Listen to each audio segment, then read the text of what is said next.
Bueno, ahora vamos a hacer unas breves consideraciones con relación al razonamiento. Desde la primera clase venimos diciendo obviamente que la lógica estudia estructuras del pensamiento. Estas estructuras van de lo más básico a lo más complejo, desde la más simple a la más difícil que podríamos decir se presenta en el discurrir del entendimiento. Así vamos teniendo el concepto, el juicio y el razonamiento. Del concepto ya hablamos como el pensamiento de las notas esenciales del objeto, ¿no es cierto? Hemos dicho la aprehensión intelectiva de las notas esenciales del objeto es un elemento del juicio. El juicio, una relación enunciativa de conceptos. Todo juicio es necesariamente verdadero o falso. Pues bien, la tercera operación es aquella que relaciona juicios y estamos hablando del razonamiento.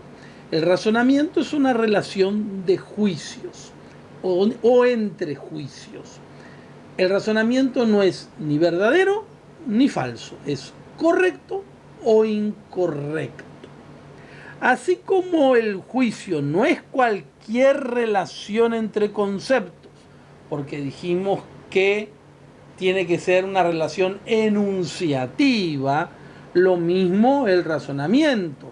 No es una relación cualquiera entre juicios, es una relación en que uno de los juicios, al cual vamos a llamar conclusión, deriva de otro u otros llamados premisas. Un juicio deriva de otro u otros cuando su verdad queda afirmada en virtud de haberse afirmado la verdad de otro u otros.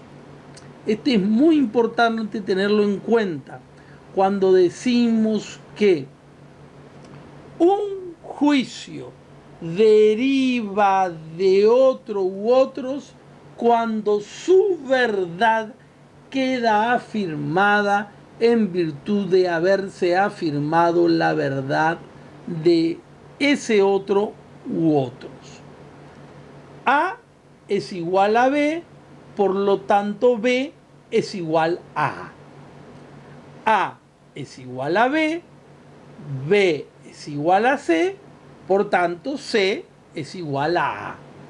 Esos son dos esquemas de razonamiento que podemos llevarlo a otro ámbito y decir, ningún triángulo equilátero es triángulo rectángulo. Por lo tanto, ningún triángulo rectángulo es triángulo equilátero. Esto es lo que dijimos cuando A es igual a B y por ende B es igual a A. Y en cuanto al otro concepto, el famoso y eterno ejemplo, vamos a citar, todos los hombres son mortales, Sócrates es mortal, perdón, Sócrates es hombre, Sócrates es mortal.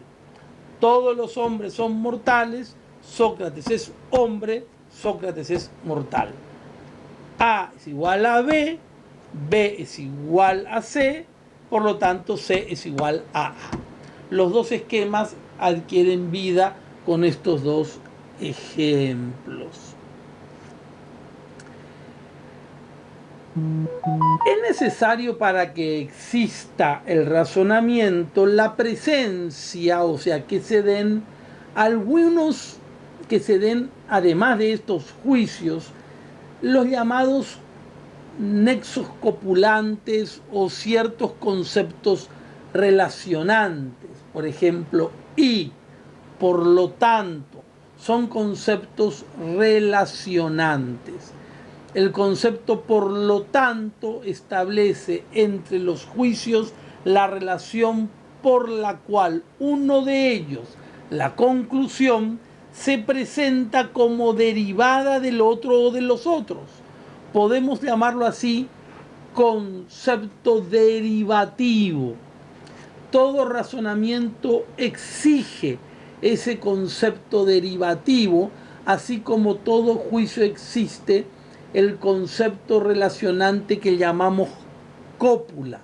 Sin este concepto derivativo no sería posible el razonamiento, sin él no sería posible la ciencia. Ahora bien, hay diferentes clases de conceptos y hay diferentes clases de juicios. Eso lo hemos visto, hemos hablado de los conceptos, hemos clasificado los conceptos, hemos clasificado los juicios según la cantidad, según la calidad, según la relación, según la modalidad. Muy bien. Ahora también hay diferentes clases de razonamiento.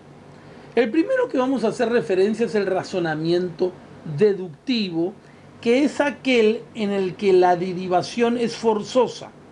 Los dos ejemplos que vimos con anterioridad son razonamientos deductivos. En los dos casos hemos inferido un juicio de forma forzosa. Sócrates es mortal era la conclusión de uno de ellos, y esa conclusión es forzosa. La consideramos verdadera y no es posible considerarla falsa, una vez que hemos admitido que todos los hombres son mortales y que Sócrates es hombre. El razonamiento deductivo, la conclusión se obtiene por la simple forma del juicio o de los juicios de los cuales se parte. A es B, por lo tanto B es A. A es igual a B, B es igual a C, por lo tanto C es igual a A. Estas formas que estamos presentando muestran lo que denominamos la forzosidad de la conclusión, y esta forzosidad es independiente del contenido de los juicios. El razonamiento deductivo es rigurosamente formal. La lógica formal solo estudia el razonamiento deductivo, pero hay otras formas de razonamiento, como el que llamamos inductivo, y el razonamiento por analogía, que tan importante es para el derecho. Entonces, hay otra forma de razonamiento, el inductivo y la analogía. También en esto se obtiene una conclusión, pero no por la simple forma del juicio, como sí lo es en el caso del juicio deductivo. Vamos a un caso, un ejemplo. Si les digo, algunas S son P, por lo tanto, todas las S son P, la conclusión no se impone como forzosa. Esa conclusión no es forzosa. Pero puedo sí, observo cómo caen algunos cuerpos del vacío. La ley de la gravedad. Cualquiera que todos los cuerpos caen en el vacío con la misma velocidad, voy a percibirlo. El ejemplo corresponde a un razonamiento inductivo. Si yo veo que todos los cuerpos que están cayendo del vacío caen de la misma manera libre, voy a decir, obviamente, algunos S son P, porque no tengo la totalidad. Pero ese muestreo, ese juicio particular, me permite inducir a mí una conclusión general y llegar a decir todos los S son P. Por ejemplo, ante el hecho de que Marte presentase ciertas peculiaridades o características similares que han hecho posible la vida y similar a la vida en la Tierra, que probablemente llegó a la conclusión de que en Marte hay vida, tengo un ejemplo de razonamiento por analogía. Tampoco en este caso es la simple forma del juicio la que me permite relacionar, y tampoco se me aparece la relación como forzosa. Tanto en el razonamiento deductivo como en el razonamiento por analogía, es necesario tener en cuenta el contenido de los juicios para justificar la conclusión. La simple forma no basta. Perdón, les dije tanto en el razonamiento deductivo. No, no. Tanto en el razonamiento inductivo como en el razonamiento de analogía es necesario analizar el contenido de los juicios para justificar la conclusión.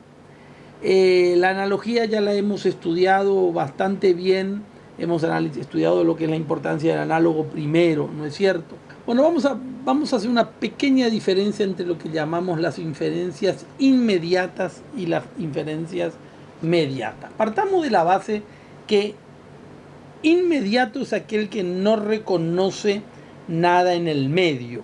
Mediato es aquel que reconoce algo en el medio.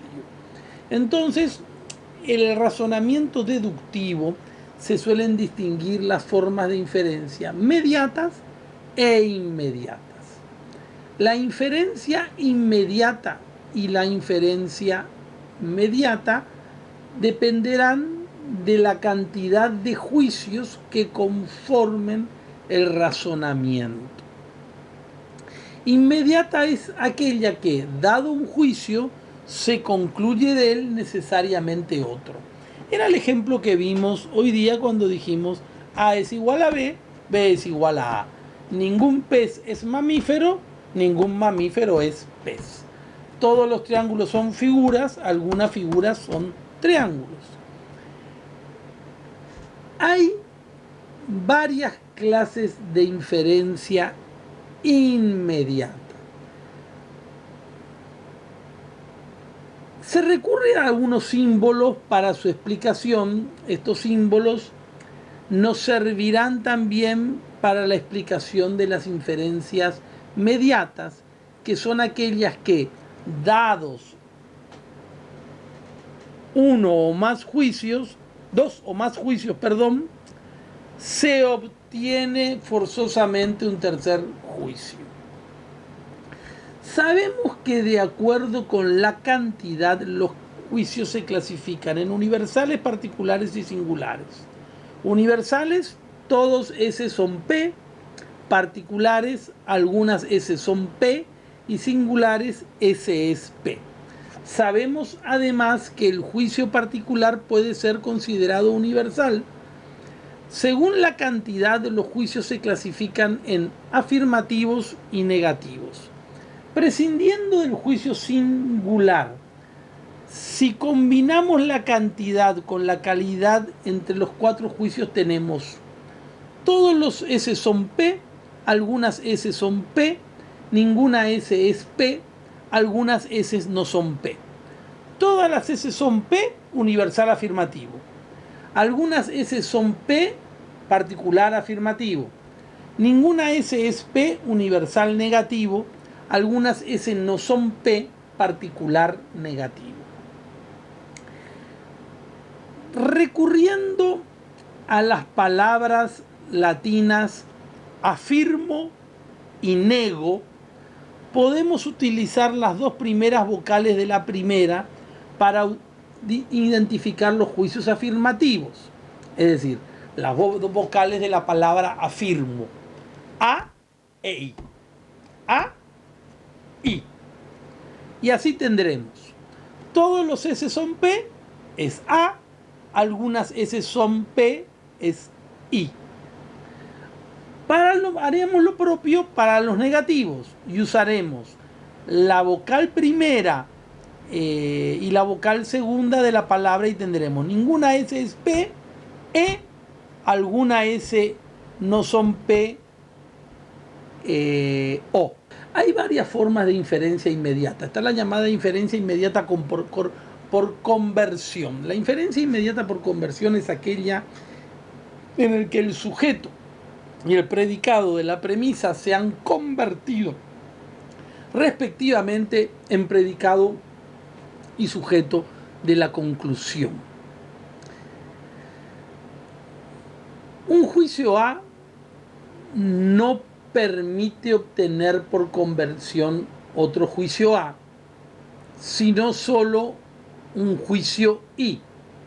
Por ejemplo, todos los isósceles son triángulos, juicio A. Algunos triángulos son isósceles, juicio I. A, I. Afirmo, afirmo. Esto sucede porque en los juicios afirmativos el predicado solo está tomado en parte de su extensión.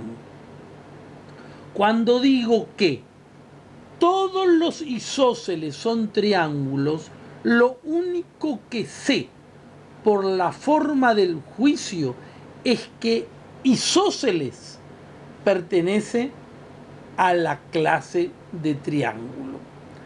No sé si coincide o no con esa clase. Lo único seguro es que forma parte de ella. Por eso, al convertir, no puedo decir todos los triángulos son isósceles. Por lo mismo es incorrecto el siguiente razonamiento. Todos los triángulos equiláteros son triángulos equiángulos. Por lo tanto, todos los triángulos equiángulos son triángulos equiláteros. El segundo juicio es verdadero, pero no se concluye del primero.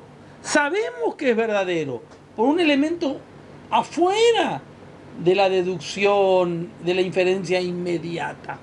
Es decir, lo sabemos porque sabemos de geometría, no porque sea la conclusión del otro juicio. El razonamiento formal correcto sería, para que podamos llegar a una conclusión, todos los triángulos equiláteros son triángulos equiángulos. Por lo tanto, algunos triángulos equiángulos son triángulos equiláteros. De lo contrario, también sería correcta la siguiente conversión. Todos los triángulos son figuras, por lo tanto, todas las figuras son triángulos. La conversión en que, dado el juicio A, se obtiene un juicio I es la conversión por accidente o también llamada por limitación. Un juicio I permite obtener por conversión otro juicio I. Por ejemplo, algunos animales acuáticos son animales mamíferos. Por lo tanto, algunos animales mamíferos son animales acuáticos. Sería incorrecto razonar si algunos mamíferos son cetáceos, por lo tanto, todos los cetáceos son mamíferos.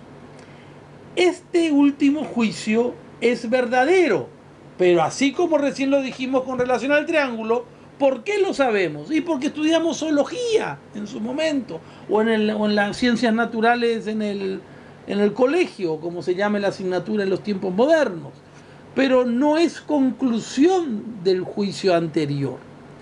En el juicio afirmativo, sea universal o particular, el predicado está siempre tomado en la parte de su extensión y por eso el juicio obtenido por conversión es siempre particular. En los juicios negativos, E-O, no nos olvidemos, nego, E-O, el predicado está tomado en toda su extensión. Es decir, que el sujeto queda excluido de la totalidad del predicado. Un juicio E da por conversión otro juicio E. Ningún cuerpo limitado por 13 caras es poliedro regular. Por lo tanto, ningún poliedro regular es cuerpo limitado por 13 caras. Esto es una conversión simple, sin limitación. El juicio O, algunos S son P, no nos olvidemos, no puede ser convertido. Por ejemplo, algunos mamíferos no son cetáceos. Por consiguiente, algunos cetáceos no son mamíferos. En el ejemplo, los mamíferos de que se trata están excluidos de la totalidad de los cetáceos, pero no son algunos mamíferos. No sabemos con respecto a los otros mamíferos. No sabemos si ellos también están excluidos o no de la totalidad de los cetáceos. El juicio singular S es P permite obtener siempre otro juicio singular. El bromo es uno de los metaloides. Por consiguiente, uno de los metaloides es el bromo. Las conversiones no son automáticas. Exigen, como toda inferencia, el concepto relacionante por lo tanto. El bromo es uno de los metaloides, por lo tanto, uno de los metaloides es el bromo. Muchas veces no lo decimos, pero está tácitamente incorporado. El automatismo es el que nos lleva a la inferencia falsa, como vamos a una inferencia falsa. Algunos artistas no son hombres inteligentes. Por lo tanto, algunos hombres inteligentes no son artistas. El segundo juicio es cierto, pero no deriva del primero. Luego tenemos lo que llamamos las inferencias inmediatas por oposición, y acá vamos a tener que tener en pantalla el cuadro de oposición, donde vamos a ver A, E, I, O, contrarios, subcontrarios, subalternos, subalternos, contradictorios, contradictorios. Todos los planetas están habitados, algunos planetas no están habitados, ningún planeta está habitado, algunos planetas están habitados. Tomemos los juicios AE. Todos los planetas están habitados, ningún planeta está habitado. Si uno de ellos es verdadero, podemos concluir que el otro es falso. Si uno de ellos es falso, no podemos concluir nada con respecto al otro. Estos dos juicios no pueden ser verdaderos los dos, pero pueden ser falsos los dos, son contrarios. Tomemos I y O. Algunos planetas están habitados, algunos planetas no están habitados. Si uno de ellos es verdadero, no podemos concluir nada con respecto del otro. Si uno de ellos es falso, podemos concluir que el otro es verdadero. Estos dos juicios no pueden ser falsos los dos, pero pueden ser verdaderos los dos. Son subcontrarios. Tomemos los juicios A y O. Todos los planetas están habitados, algunos planetas no están habitados. Si uno de ellos es verdadero, podemos concluir que el otro es falso. Si uno de ellos es falso, podemos concluir que el otro es verdadero. Estos juicios no pueden ser verdaderos los dos y tampoco pueden ser falsos los dos. Son contradictorios. Tomemos E e I. Ningún planeta está habitado, algunos planetas están habitados. Como en el caso anterior, estos juicios no pueden ser ni verdaderos los dos, no pueden ser verdaderos los dos. Y tampoco pueden ser falsos los dos, son también contradictorios. Referido ya a la inferencia mediata e inmediata, vamos a adentrarnos ahora en el silogismo, que es obviamente la inferencia mediata por excelencia. El silogismo es la inferencia mediata en que, dados dos juicios, se sigue de ellos forzosamente otro por la simple forma de los juicios dados. Como hemos dicho, A es igual a B, B es igual a C, por lo tanto, C es igual a A. Este es el esquema silogístico típico. Es decir, dados los dos primeros de ellos, dados los dos primeros juicios, de ellos se obtiene, le sigue, concluye el tercero, sin necesidad de que sepamos nada acerca del contenido de los dos primeros.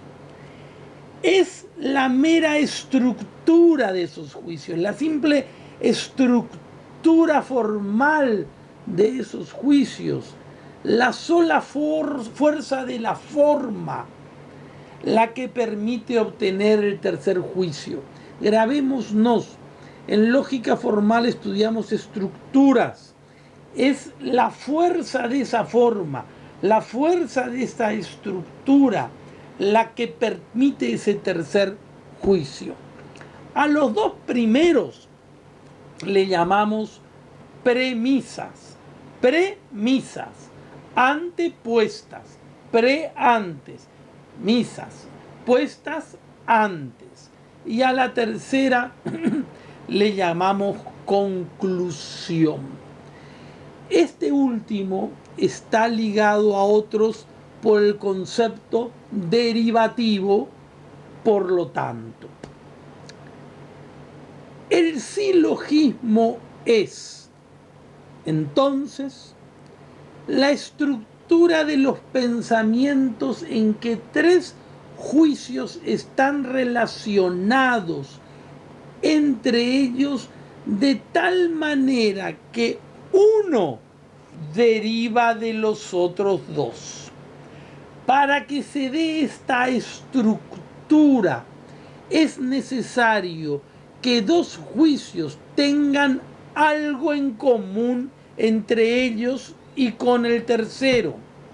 En el esquema que venimos diciendo desde el comienzo de esta lección, A es igual a B y B es igual a C, por lo tanto C es igual a, C resulta igual a través de B, y B permite el paso, el tránsito de C a A.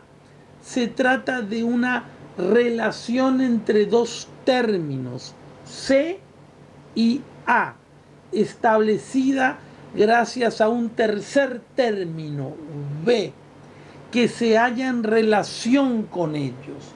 La relación que obtenemos, C es igual a, es una relación nueva. Si atendemos a la expresión con que se traduce el silogismo, hallamos en este tercer término relacionados de tal manera que constituyen tres proposiciones. Volvamos. Todos los hombres son mortales y Sócrates es hombre, por lo tanto Sócrates es mortal. Ese es un ejemplo clásico del silogismo, que podemos ahora reducir a un esquema general recurriendo a algunos símbolos. La conclusión se simboliza, S es P, sujeto es predicado, llamaremos S al término menor, P al término mayor. En las premisas hay otro término que es el que permite la relación entre S y P, se lo llama término medio y se lo simboliza con la letra inicial M. Entonces tenemos que M son P y S es M, por lo tanto S es P. Un segundo. Se llama premisa mayor la que contiene el término mayor P, menor la que contiene el menor S. Se ordenan las premisas por convención, enunciando primero la mayor y luego la menor. Vamos a hablar rápidamente de las figuras del silogismo, ¿no es cierto? Ahora van a ver en imagen las 4 figuras del silogismo posible. Están viendo B es igual a C, A es igual a B, A es igual a C. También es posible, como ven, C es igual a B, A es igual a B, A es igual a C. Lo mismo pasa al ver B es igual a C, B es igual a A es igual a C. Y también tenemos por último que C es igual a B, B es igual A es igual a C. Las primeras, el B es igual a C, el C es igual a B, el B es igual a C y el C es igual a B son las premisas mayores. Las segundas son las premisas menores y las últimas son la conclusión. Eso lo vieron en el cuadro que nos precedió. Muy bien. En estos casos se trata de igualdades, perdón. En estos casos se trata de igualdades, pero no siempre las proposiciones expresan igualdades. Sócrates es mortal no es una igualdad. Un razonamiento correcto es todos los hombres son mortales, Sócrates es hombre, Sócrates es mortal. Pero no es un razonamiento correcto decir todos los mortales son falibles, Sócrates es falible, Sócrates es mortal. Esto obliga a distinguir en el silogismo las llamadas figuras que a continuación ustedes están viendo. Las figuras son las diferentes estructuras que el silogismo puede tener según la función que el término medio desempeña. Tenemos 4 figuras posibles, ahí están viendo: MPSM, PMSM, MPSM, MMS, PMMS. Con esto tenemos que en el cuadro que acaban de ver, en la primera el término medio hace de sujeto en la mayor y de predicado en la menor. En la segunda, las 2 veces de predicado. En la tercera, las 2 veces de sujeto. Y en la cuarta es una inversión de la primera. Bueno, Aristóteles tuvo solo el análisis de las primeras 3 figuras. La cuarta es un agregado posterior.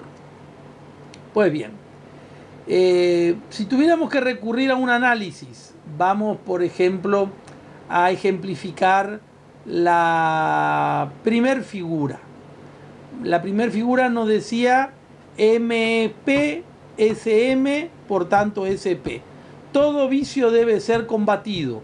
El odio es un vicio, el odio debe ser combatido. La segunda figura, PM, SM, SP. Todos los alumnos del colegio están en clase. Juan no está en clase, Juan no es alumno del colegio. La tercera figura, MP, MS, SP. Algunos hombres son filósofos, todos los hombres son falibles, algunos falibles son filósofos. Y la cuarta, SP, PM, MS. Algunos mamíferos son cetáceos, todos los cetáceos no todos los cetáceos son animales acuáticos, algunos animales acuáticos son mamíferos. Pues bien, ahora vamos a pasar a las reglas del silogismo. Las reglas del silogismo se establecen con relación a los términos, se establecen con relación a las premisas y se establecen con relación a la conclusión. Son 8 reglas, vamos a tratar de seguirlas. El silogismo consta de 3 términos. Los términos siempre tienen que ser tres para que uno de ellos aparezca como resultado o como que le sigue a las dos premisas anteriores. El término medio no debe aparecer en la conclusión. Si el término medio apareciese en la conclusión, esto sería o una repetición o una conclusión obtenida solo de una de ellas y no de todas. El término medio debe ser tomado por lo menos una vez en toda su extensión. Es decir, que si no es tomado en toda su extensión, no hay conclusión. Por ejemplo, todos los capiateños son paraguayos. Todos los guaireños son paraguayos. ¿Qué conclusión vamos a tener? Ninguna. Ningún término puede aparecer en la conclusión con más extensión que en las premisas. Luego tenemos la regla de dos premisas negativas no se obtiene conclusión. Grabémonos. De dos premisas negativas no hay conclusión posible. Ningún hombre es mortal, ningún hombre es honesto. No hay conclusión posible. De dos premisas particulares no se obtiene conclusión. Algunos hombres son cerristas, algunos hombres son olimpistas. No hay conclusión posible. Por lo tanto, de dos premisas particulares no se obtiene conclusión. De dos premisas afirmativas no se puede obtener conclusión negativa. Si hay conclusión, tiene que ser afirmativa, porque si no, habría un error en interpretación. La conclusión sigue siempre a la parte más débil.